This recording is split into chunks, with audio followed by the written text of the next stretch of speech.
अगले 10 से 15 मिनट आपके घंटों का काम आसान कर सकता है। चलिए शुरू करते हैं। क्वेश्चन नंबर 1, निम्न में से किसे भारत में आधुनिक शिक्षा का जन्मदाता माना जाता है? Option A William Carey, option B Wilberforce, option C Charles Grant, option D William Ward. Correct answer is option C Charles Grant. Charles Grant को भारत में आधुनिक शिक्षा का जन्मदाता माना जाता है। नेक्स्ट क्वेश्चन इज, निम्न में से किस समिति के द्वारा वर्धा शिक्षा योजना का प्रारूप बनाया गया था?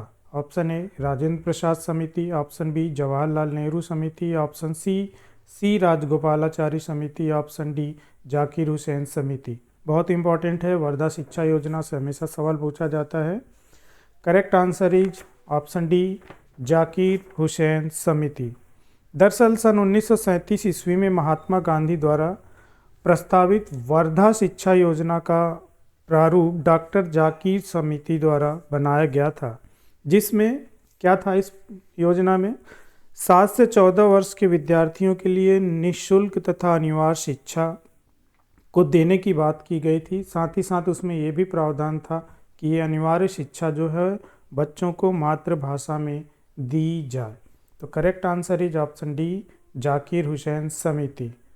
नेक्स्ट क्वेश्चन इज, निम्न में से सर्वप्रथम किस रियासत के द्वारा अनिवार्य तथा निःशुल्क शिक्षा व्यवस्था अपने यहाँ लागू की गई? Option A Hyderabad, option B Mysore, option C Satara, option D Baroda. Correct answer is option D Baroda. सन 1906 ईस्वी में बड़ौदा रियासत के द्वारा अपने यहाँ अनिवार्य तथा निःशुल्क शिक्षा व्यवस्था को लागू किया गया था। पूछा हुआ सवाल है, 2-3 बार इसको पूछा गया है, तो इस चीज़ को आप ध्यान में रखिएगा। नेक्स्ट क्वेश्चन इज, निम्न में से किसने सर्वप्रथम भारत में प्रेस सेंसरशिप को लागू किया था? Option A Warren Hasting, option B Lord Cornwallis, option C Lord Wellesley, option D Lord Amherst. तो correct answer is option C Lord Wellesley. दरअसल सन 1799 ईस्वी में लॉर्ड वेलेस्ली द्वारा सर्वप्रथम प्रेस सेंसरशिप को लागू किया गया तथा भारत में समाचार पत्रों पर कई तरह का प्रतिबंध आरोपित कर दिया गया। सेंसरशिप का मतलब ये कि अगर आपको अखबार निकालना है तो पहले उसकी सामग्री आपको प्री अप्रूवल के लिए सरकार को पास भेजनी होगी। अगर सरकार अनुमति देती है तो आप उसको पब्लिश कर सकते हैं या अन्यथा नहीं।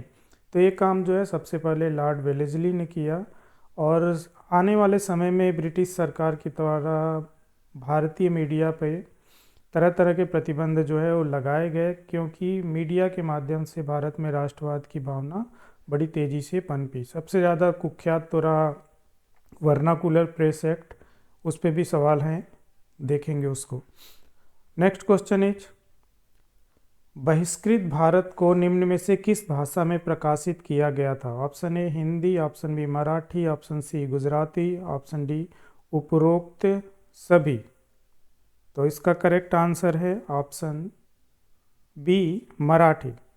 दरअसल डॉक्टर भीमराव अंबेडकर के द्वारा सन 1927 ईस्वी में मराठी भाषा में बहिष्कृत भारत नामक एक पत्र को शुरू किया गया।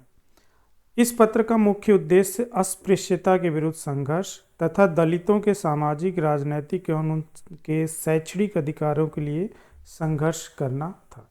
तो बहिष्कृत भारत बहुत इम्पॉर्टेंट है और इसकी भाषा जो है वो मराठी थी। अगर आपको वीडियो पसंद आ रहे हों, सवाल आपको उपयोगी लग रहे हों, तो चैनल को आप लाइक, शेयर एंड सब्सक्राइब कर लीजिए। इस चैनल पे आपको प्रत्येक टॉपिक पे 3 वीडियो मिलेंगे, basic, moderate and advance level का। ये फिलहाल बेसिक लेवल का वीडियो है, अगर आने वाला अगला वीडियो मॉडरेट लेवल का होगा और उसके बाद एडवांस लेवल के। तो अगर आप इन 3 वीडियो को देखते हैं और बाद में जब मैं कॉन्सेप्ट सीरीज को शुरू करूँगा तो कॉन्सेप्ट वीडियो देख लेते हैं, तो शायद आपको इन टॉपिकों पर फिर दोबारा पढ़ने की ज़रूरत नहीं पड़ेगी। लेकिन इसके लिए ज़रूरी है कि आप चैनल को सब्सक्राइब कर लें, जिससे कि हर आने वाले वीडियो का नोटिफिकेशन आप तक सही समय पर पहुंच सके, और वीडियो को अपने मित्रों के साथ भी अधिक से अधिक आप शेयर करें। चलिए नेक्स्ट क्वेश्चन को देखते हैं। बहुविवाह नामक पुस्तक निम्न में से किसके द्वारा लिखी गई थी? Option A Mahagovind Ranade, option B Raja Ram Mohan Roy, option C Pandita Ramabai, option D Ishwar Chandra Vidyasagar. तो correct answer is option D Ishwar Chandra Vidyasagar. बहुविवाह नामक पुस्तक ईश्वर चंद्र विद्यासागर ने लिखी थी, जिसमें उनके द्वारा बहुविवाह की आलोचना तथा विधवा पुनर्विवाह का समर्थन किया गया था। अब भाई इस पुस्तक का उस समय के सामाजिक सुधार आंदोलन में बहुत महत्वपूर्ण स्थान रहा। आपको पता होगा कि ईश्वर चंद्र विद्यासागर के प्रयासों का ही परिणाम रहा कि भारत में ब्रिटिश सरकार के द्वारा विधवा पुनर्विवाह अधिनियम 1856 ईस्वी में पारित किया गया, जिसके द्वारा विधवाओं को फिर से विवाह करने की कानूनी मान्यता प्रदान की गई। तो ईश्वर चंद्र विद्यासागर का बहुत बड़ा योगदान रहा। तो correct answer is option D Ishwar Chandra Vidyasagar. Next question is प्रथम भारतीय शिक्षा आयोग की नियुक्ति निम्न में से किसके द्वारा की गई थी? Option A Lord Curzon, option B Lord Ripon, option C Lord Dalhousie, option D William Bentinck. तो correct answer is option B Lord Ripon. दरअसल 1854 ईस्वी में आता है वुड डिस्पैच, बहुत फेमस रहा, इतना फेमस रहा कि उसको भारतीय शिक्षा का मैग्ना कार्टा भी कहा गया। अब वुड्स प्रस्ताव ठीक से लागू हुए हैं, सही से काम कर रहे हैं कि नहीं कर रहे हैं, उसी की समीक्षा के लिए लॉर्ड रिपन द्वारा सन 1882 ईस्वी में एक 20 सदस्यों वाले हंटर शिक्षा आयोग का गठन किया गया। तकनीकी रूप से अगर देखा जाए तो ब्रिटिश काल में गठित प्रथम शिक्षा आयोग था।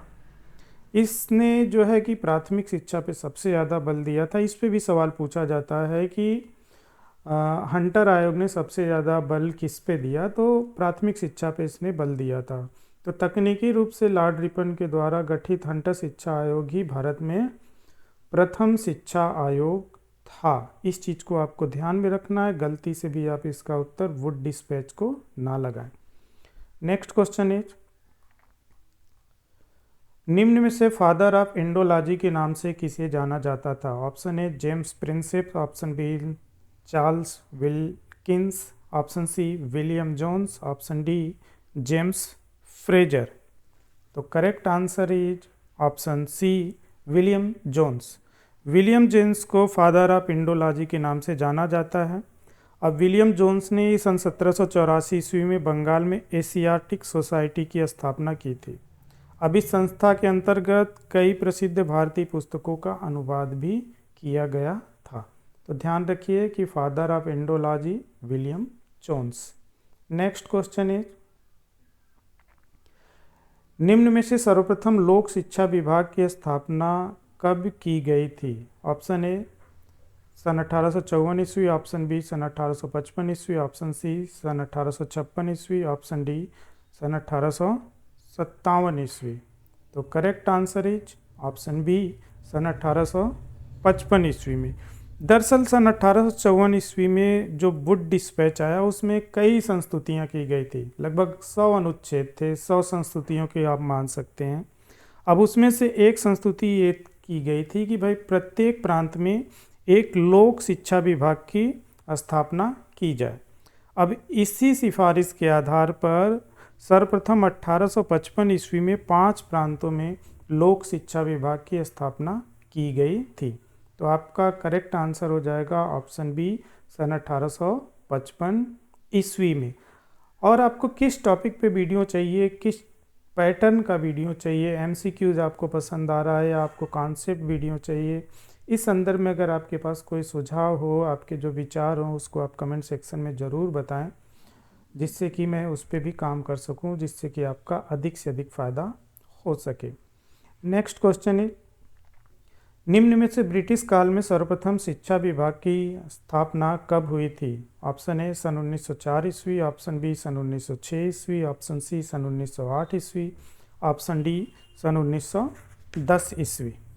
तो correct answer is option D सन 1910 ईस्वी में। ब्रिटिश काल में सर्वप्रथम शिक्षा विभाग की स्थापना सन 1910 ईस्वी में की गई थी।